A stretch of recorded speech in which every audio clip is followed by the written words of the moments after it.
If you're thinking of selling your home or buying one, but don't know what escrow is, stay tuned.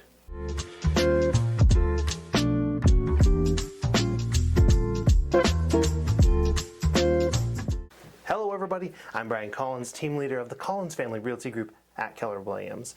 Thank you for joining me. This is going to be my seller series, video number 1. Don't forget to subscribe for more videos about selling your home. If you click the bell, you'll even be notified when I post the next video. One of the most neglected aspects of the real estate transaction is escrow. Very few people know what it is or what it's even there for.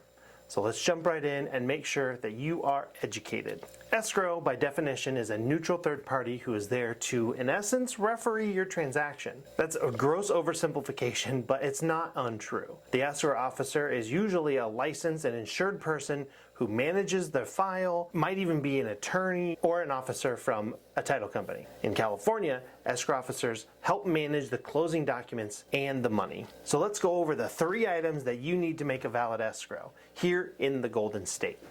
First requirement is the contract. This is a very large document that the home buyer is going to sign in order to place an offer to the home seller. Once the 2 parties come to an agreement on the terms such as the price, maybe even the length of the escrow, the loan type, and who pays for what, and remember, in real estate, everything is negotiable.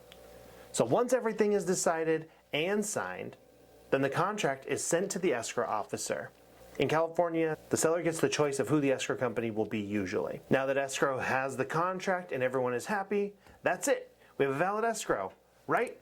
You guessed it, that's not everything. I did say that there were 3 points to a legal escrow. So the second requirement is that the seller has to sign the deed over to the buyer. What? Right at the beginning, with almost a month to close? Why would the seller do that? I know it seems crazy. Part of a legal and valid escrow is the conditional delivery of the deed. And this is why the escrow officer is like a referee. If the seller just gave the title to the buyer, then what would keep them honest and have them complete payment? So the escrow officer will hold on to the deed until all of the conditions of the contract are fulfilled by both sides. This can be the delivery of disclosures, repairs, buyer inspections being completed, and of course, payment. All right, so I've signed over my deed to the buyer. So where's their skin in the game? Okay, so the third and final requirement is the conditional delivery of funds. That's right. The buyer has to give their money over. But wait a minute, does the buyer have all $400,000? So there's the problem. The typical buyer is going to be using financing, so that means that their lender is holding all of the money. So in these cases, the buyer will deposit with the escrow officer an earnest money deposit, or an EMD. This is typically either 1, 2, or 3% of the total purchase price. And when it's deposited, this will go towards the purchase price of the home. And this satisfies that third rule of escrow, conditional delivery of funds. So again, the escrow officer will hold this money until all of the conditions of the contract are met. Then after the lender is satisfied with their loan approval process, usually a day or 2 before closing, they'll wire the remaining funds into an escrow account until the deed is recorded publicly with the county recorder's office. The funding of the loan from the lender is called financial closing. And then the recording of the deed is called legal closing.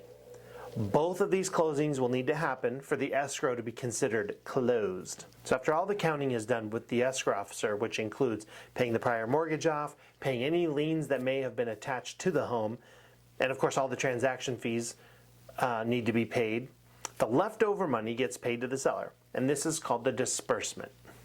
All right, but what happens if I need to cancel my escrow? So canceling an escrow can be tricky. First, the contract has to be canceled, and that can be done by mutual agreement or if one side or the other breaches contract. If there is a breach, a notice to perform or a demand to close escrow has to be presented to the other side. Once the waiting period is over for the notice to perform, the contract can be canceled. I have a more in-depth video about canceling contract, and it's going to be up here. However, that does not cancel the actual escrow. So in order to actually cancel the escrow, you have to have mutual agreement. That means it's necessary, both signatures from both sides have to agree.